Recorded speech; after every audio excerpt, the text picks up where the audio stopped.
Saviez-vous que la plupart d'entre nous n'utilisent qu'une infime partie de notre véritable potentiel? C'est exact, quelque part, enfoui sous la routine quotidienne, les listes de tâches interminables et le confort des habitudes, se trouve une centrale d'énergie inexploitée, pleine de force et de capacité. C'est comme découvrir une vieille lampe poussiéreuse dans votre grenier pour réaliser ensuite que c'était un coffre au trésor depuis le début. C'est le genre d'engrenage dans lequel nous tombons tous de temps à autre. Mais c'est là que ça devient intéressant. Selon la philosophie stoïcienne, nous ne sommes pas de simples observateurs passifs de nos vies. Nous sommes les architectes. Le stoïcisme nous enseigne que notre potentiel est une force puissante, modelée à chaque instant par nos actions et nos décisions. Il ne suffit pas de reconnaître votre potentiel, vous devez le vivre, le respirer et faire des choix au quotidien qui le reflètent. Maintenant, soyons réalistes. Un instant, si vous avez l'impression de ne pas vivre à la hauteur de votre plein potentiel, vous n'êtes pas seul. C'est un sentiment courant. Mais ce n'est pas parce qu'il est courant qu'il est sans conséquence. C'est un signe, un petit coup de pouce si vous préférez, qui vous indique qu'il est temps de vous réveiller, de dépoussiérer la complaisance et de commencer à guider votre vie avec intention et objectif. Pourquoi se contenter de survivre alors que vous pourriez viser les étoiles? Alors, pourquoi restons-nous bloqués? Souvent, c'est parce que nous évitons l'inconfort. Nous nous en tenons aux routines, aux chemins déjà tracés, parce qu'ils sont CRs. Mais le stoïcisme nous invite à aller au-delà du confort, à voir la croissance qui naît du challenge, à aller au-delà de nos limites. Il s'agit d'être proactif, d'affronter la vie de face, avec courage et résilience. Ce n'est pas seulement une question de survie, c'est une question d'épanouissement. Réfléchissez-y. Chaque jour, vous avez le choix. Vous pouvez continuer à vivre comme vous le faites déjà, ou vous pouvez faire un pas, si petit soit-il, vers quelque chose de plus grand. Il ne s'agit pas de grands sauts ou de succès du jour au lendemain, mais d'un effort graduel et constant. Et oui, c'est difficile. Oui, c'est inconfortable. Mais un peu d'inconfort ne vaut-il pas la peine si cela signifie réaliser votre véritable potentiel? C'est exactement ce que nous allons explorer aujourd'hui. Comment sortir de l'ombre de la médiocrité et entrer dans la lumière de votre plus grand potentiel? Comment vivre non pas juste une vie quelconque, mais une vie remplie de buts, de réalisations et de véritables accomplissements. Et si vous appréciez ce que nous faisons ici, je vous demande une faveur simple et gratuite. Cliquez sur le bouton s'abonner. Explorons ensemble comment faire de chaque jour une démonstration de ce dont vous êtes vraiment capable. Plus d'excuses, plus d'attente du moment parfait. Ça commence maintenant. Parlons d'un piège dans lequel beaucoup d'entre nous tombent sans même s'en rendre compte. La médiocrité. C'est une brume silencieuse et insidieuse qui envahit la vie si graduellement que l'on ne s'en rend compte que lorsque l'on est complètement entouré. C'est se contenter du suffisant au lieu de viser l'excellence. Et il ne s'agit pas de se faire honte à soi-même ou aux autres pour ne pas être des surperformeurs. Il s'agit de reconnaître quand nous nous retenons d'atteindre notre véritable potentiel. Vous voyez, la médiocrité n'est pas juste une question de manque de réalisation ou de se limiter à des performances moyennes. C'est plus insidieux. Elle se manifeste dans les excuses que nous inventons pour ne pas avancer, dans la procrastination des tâches qui pourraient nous faire progresser, et dans cette zone de confort qui nous empêche d'oser les défis. C'est le « je commencerai lundi » ou le « je ne suis pas assez bon pour ça ». Ce sont ces petites pensées, apparemment inoffensives, et ces actions mineures qui finissent par ancrer une vie médiocre. Les stoïciens, cependant, avaient un remède puissant contre ce fléau. Ils croyaient à une vie guidée par la vertu et la raison, cherchant à atteindre une maîtrise morale et philosophique qui transcende l'ordinaire pour eux. La quête d'une vie vertueuse était la quête de la meilleure version de soi-même. Il se mettait au défi de transformer chaque obstacle en opportunité et considérait chaque épreuve comme une occasion de pratiquer des vertus telles que le courage, la tempérance, la justice et la sagesse. En incorporant cet état d'esprit stoïcien, nous pouvons changer notre perception de la médiocrité et notre manière de l'affronter. Il s'agit de se poser des questions fondamentales. Est-ce que j'agis par habitude ou par choix? Est-ce que c'est tout ce dont je suis capable ou puis-je faire plus? Ces questions ne sont pas destinées à critiquer, mais à réveiller. Elles nous poussent à réfléchir et à agir avec plus d'intention. Lorsque nous vivons selon les principes du stoïcisme, nous vivons délibérément. Nous faisons des choix non pas par facilité ou convenance, mais par alignement avec notre plus grand bien et notre moi le plus authentique. Alors, comment sortir de l'engrenage de la médiocrité? Tout commence par la prise de conscience. Reconnaître les domaines de votre vie où vous acceptez moins que ce que vous méritez ou moins que ce que vous pourriez accomplir. Peut-être est-ce dans votre travail où vous vous contentez du strict minimum parce que la passion a disparu, ou dans vos relations où vous évitez les connexions profondes par peur de la vulnérabilité, peut-être même dans vos objectifs personnels que vous avez mis en pause indéfiniment. Une fois ces domaines identifiés, challengez-les, pas tous en même temps, mais pas à pas.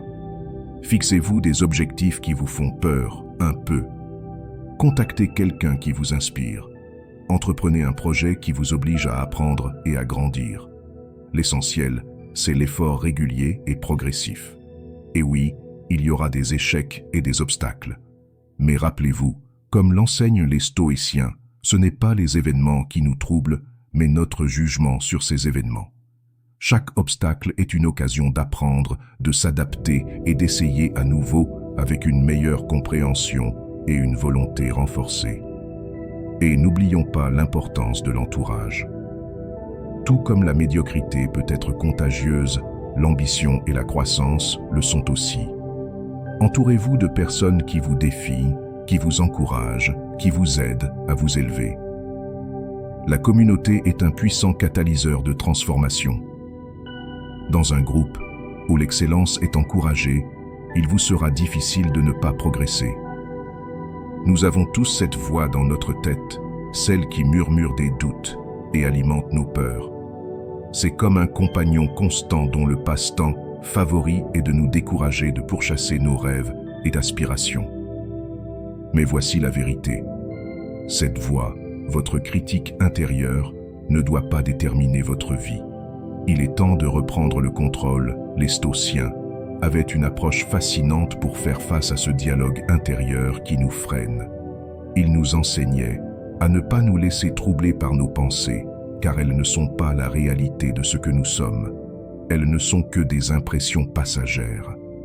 Au lieu de simplement les croire, ils nous encourageaient à les remettre en question, à tester la validité de ces murmures négatifs et à y répondre avec raison et vertu. Comment tuer concrètement votre critique intérieure? Commencez par observer vos pensées comme un spectateur extérieur. Lorsqu'une pensée négative apparaît, mettez-la en pause et réfléchissez. Est-ce que cette pensée est utile? Est-ce qu'elle est en accord avec mes objectifs? Est-ce une réaction rationnelle ou une réponse émotionnelle imprégnée de peur? Cet exercice, inspiré de la pratique stoïcienne de la réflexion, permet de prendre du recul sur une autodépréciation inutile et d'adopter une réponse plus rationnelle et bienveillante. Parlons aussi de la puissance des contre-narrations. Pour chaque pensée autocritique qui émerge, construisez-lui une réponse positive. Si votre esprit vous dit « tu vas échouer », contrebalancez par « je me suis préparé du mieux que je peux et je vais apprendre quoi qu'il arrive ». Il ne s'agit pas d'idéaliser la réalité, mais d'offrir une perspective équilibrée qui tient compte de vos forces et de vos capacités. De plus, le stoïcisme nous apprend à accueillir les défis comme des opportunités pour tester et affiner nos vertus. Ainsi, lorsque votre critique intérieure tente de vous faire renoncer face à un obstacle, considérez-le comme une occasion de développer votre courage et votre persévérance. Chaque fois que vous affrontez une peur ou un doute, vous réduisez l'emprise que votre critique intérieure a sur vous et vous renforcez votre engagement envers l'excellence personnelle. Il est également essentiel de cultiver un environnement qui renforce votre nouvel état d'esprit. Entourez-vous d'affirmations positives, que ce soit des citations de philosophes stoïciens, des rappels de vos succès passés ou de simples pensées qui renforcent votre valeur et vos capacités. Ces petits éléments agissent comme des ancres pour votre mentalité et aidant à faire taire le bruit de votre critique intérieure. Enfin, rappelez-vous que faire taire votre critique intérieure est un voyage, pas un événement ponctuel. Cela demande de la patience, de la persévérance et beaucoup d'autocompassion. Vous ferez des erreurs, et c'est normal. Ce qui compte, c'est de continuer à avancer, de continuer à challenger ces pensées négatives et d'aligner vos actions avec votre véritable potentiel. Sortir de sa zone de confort peut sembler être un cliché que l'on trouve sur d'innombrables affiches motivationnelles et livres de développement personnel. Mais il y a une vérité profonde cachée derrière ces mots, surtout lorsqu'on les aborde avec la philosophie stoïcienne. Les stoïciens n'étaient pas que des penseurs, ils étaient des praticiens de la vie. Ils croyaient fermement à l'importance de mettre son esprit à l'épreuve en se confrontant aux difficultés du monde. Ils affirmaient que c'est dans l'adversité que l'on découvre sa véritable force. Traduction de cela en termes concrets. L'inconfort ne se limite pas à une souffrance physique ou un stress émotionnel. Il s'agit de faire face aux aspects de la vie que l'on préfère éviter. Cela peut être aussi simple que de se lever 1 heure plus tôt pour méditer ou faire de l'exercice, ou aussi difficile que de prendre la parole dans une réunion alors que vous préféreriez rester en retrait. Ces moments d'inconfort sont en réalité des opportunités, des billets d'or pour une croissance personnelle durable. Quand vous choisissez délibérément l'inconfort, vous faites quelque chose de révolutionnaire. Vous déclarez à vous-même et au monde que vous refusez la stagnation. C'est une pratique qui échoue au stoïcisme, celle de l'inconfort volontaire, où l'on peut choisir de porter des vêtements plus simples, de manger des repas plus modestes ou de s'exposer au froid. Non pas comme une forme de punition, mais pour se rappeler que nous pouvons gérer des conditions moins qu'idéales et que nous sommes plus forts que nous le pensons.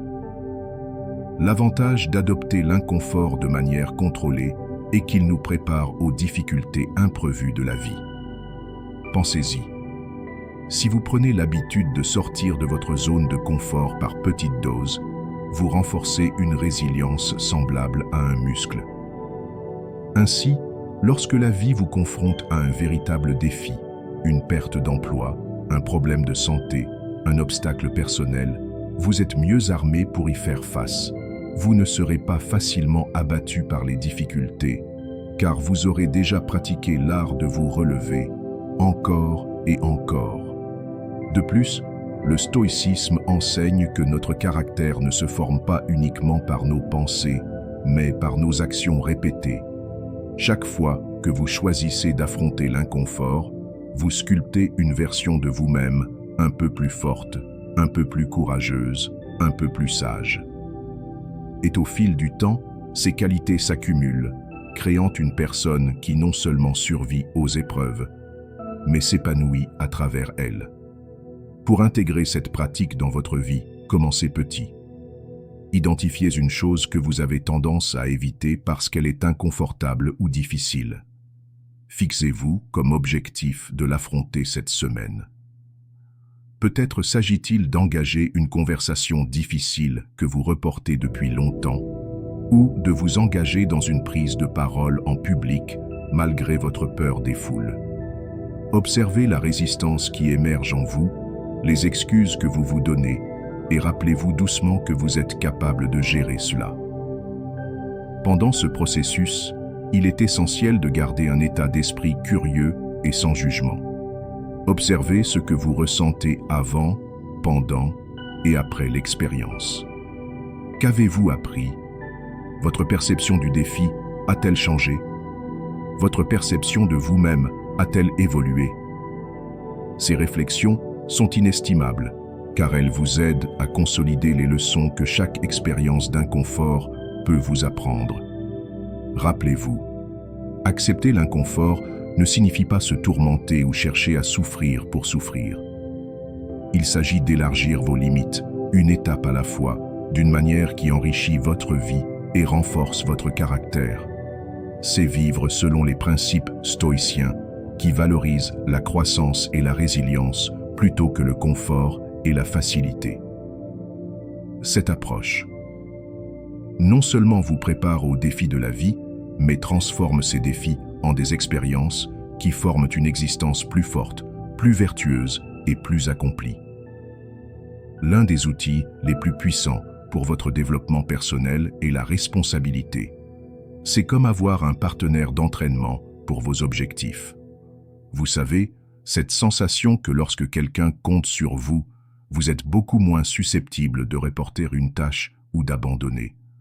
Mais voici la clé. Dans votre parcours vers une meilleure version de vous-même, vous n'êtes pas seulement responsable envers les autres. Vous êtes avant tout responsable envers vous-même. Et c'est là que se produit la véritable croissance. Dans le stoïcisme, il y a un fort emphasis sur la responsabilité personnelle et la discipline. Les stoïciens croient que notre caractère et notre vie sont le résultat de nos choix. Ils nous enseignent à assumer pleinement ces choix et à faire face aux conséquences avec courage et intégrité. Ce sens de responsabilité envers soi-même est essentiel car il sous-tend tout de vos routines quotidiennes à vos plus grandes ambitions. Comment renforcer votre sens de la responsabilité? Commencez par rendre vos objectifs visibles. Écrivez-les, pas dans un carnet caché au fond d'un tiroir, mais quelque part où vous pouvez les voir tous les jours. Cela peut être un tableau blanc dans votre chambre, une note sur votre réfrigérateur ou un rappel sur votre téléphone. Cette visibilité vous rappellera constamment vos engagements et les gardera au premier plan de votre esprit.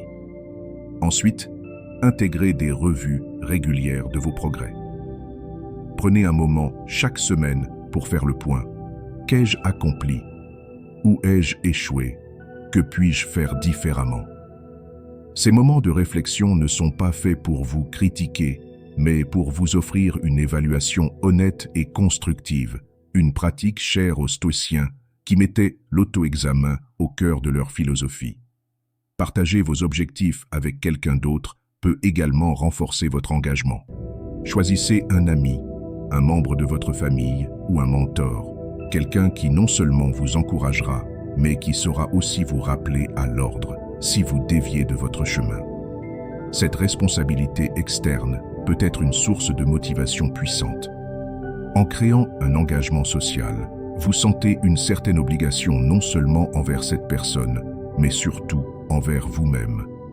En plus d'impliquer les autres, le stoïcisme propose une méthode particulièrement efficace, l'imagination de l'idéal que vous souhaitez atteindre. Sénèque, l'un des plus grands penseurs stoïciens, encourageait à réfléchir fréquemment à son potentiel maximal. En vous visualisant comme la personne que vous aspirez à devenir, vous créez une référence interne pour guider vos actions. Demandez-vous régulièrement, est-ce que ce que je fais maintenant est aligné avec les valeurs et les objectifs de la personne que je veux être? Cette pratique de modélisation mentale agit comme une étoile polaire, vous aidant à rester sur la bonne voie dans votre quête de discipline, de vertu et d'excellence. Enfin, ne sous-estimez pas l'impact d'un système de récompenses pour valoriser votre progrès. Ces récompenses n'ont pas besoin d'être extravagantes. Elles peuvent être aussi simples que vous accorder une journée de repos, un repas que vous adorez ou un petit cadeau pour célébrer une étape franchie. Les récompenses renforcent les comportements positifs et rendent le voyage plus agréable. Et c'est important car le chemin vers l'amélioration personnelle peut être difficile et exigeant. On dit souvent que vous êtes la moyenne des 5 personnes avec lesquelles vous passez le plus de temps. Cette phrase contient plus de vérité que ce que l'on pourrait penser à première vue. Les personnes qui nous entourent ont une influence profonde sur nos pensées, nos comportements et, en fin de compte, sur notre succès. Mais il ne s'agit pas seulement de réussite au sens classique du terme. Il s'agit de grandir en tant qu'individu, de cultiver la sagesse et de construire une vie riche en caractère et en satisfaction. La philosophie stoïcienne met un fort accent sur la communauté et les relations. Les stoïciens comprenaient que les humains sont des êtres sociaux par nature. Nous nous influençons mutuellement de manière subtile, souvent sans même nous en rendre compte. Sénèque, l'un des plus grands penseurs stoïciens, conseillait de choisir des amis qui incarnent les qualités que nous souhaitons développer en nous-mêmes. Il affirmait que leur caractère et leurs habitudes finiraient naturellement par nous influencer. En vous entourant de personnes sages, vertueuses et animées d'une forte volonté, vous êtes plus susceptibles d'adopter ces mêmes qualités. Réfléchissez aux personnes avec lesquelles vous passez le plus de temps. Sont-elles ambitieuses, optimistes et résilientes? Vous défiant-elles à penser différemment, à repenser vos limites et à remettre en question vos présupposés? Ou au contraire, maintiennent-elles le statu quo, résistent-elles au changement et favorisent-elles la négativité? Il est essentiel d'évaluer ces relations avec honnêteté et de se demander si votre cercle vous tire vers le haut ou vous retient en arrière. Mais créer un réseau puissant ne signifie pas que vous devez éliminer brutalement certaines personnes de votre vie.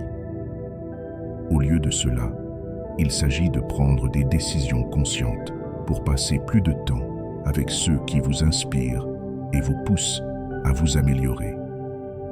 Cela peut signifier contacter des mentors, rejoindre des groupes ou des communautés qui partagent vos intérêts, ou même échanger avec des personnes partageant les mêmes valeurs en ligne. L'idée est de s'impliquer avec des individus qui non seulement soutiennent vos objectifs, mais vous incitent également à aller au-delà de ce que vous croyez possible. De plus, le stoïcisme nous apprend que nous ne devons pas seulement chercher à recevoir de nos relations, mais aussi à donner. Être un membre précieux d'une communauté signifie apporter du soutien, partager des connaissances et se réjouir sincèrement des succès des autres. Plus vous investissez dans vos relations, plus vos interactions seront riches et plus leur impact sur votre vie sera profond. Ce principe de croissance mutuelle est essentiel alors que vous travaillez à devenir la meilleure version de vous-même. Vous devez aussi chercher à élever ceux qui vous entourent. Cela peut se faire à travers des actions simples, être à l'écoute, offrir des mots d'encouragement lorsque quelqu'un traverse une période difficile ou partager des ressources qui vous ont aidé. Chacune de ces actions renforce vos liens et construit un réseau qui n'est pas seulement utile, mais aussi profondément significatif. Rappelez-vous que votre réseau ne se limite pas à vos amis et à votre famille. Il inclut tout le monde, des collègues aux connaissances, en passant par les personnes que vous rencontrez dans des événements ou des conférences. Chaque interaction est une occasion d'apprendre quelque chose de nouveau et de laisser une impression positive. Approchez chaque conversation avec curiosité et respect. Deux qualités que les stoïciens valorisaient énormément. En faisant cela, vous découvrirez que construire un réseau solide est une expérience enrichissante en soi et voilà. Souvenez-vous que le chemin vers la croissance personnelle et l'application des principes stoïciens ne consiste pas seulement à s'améliorer soi-même, mais à transformer votre façon d'interagir avec le monde et avec ceux qui vous entourent. Merci d'avoir fait partie de cette communauté, le stoïcisme, et d'avoir partagé cette exploration de la sagesse et du développement du caractère avec moi.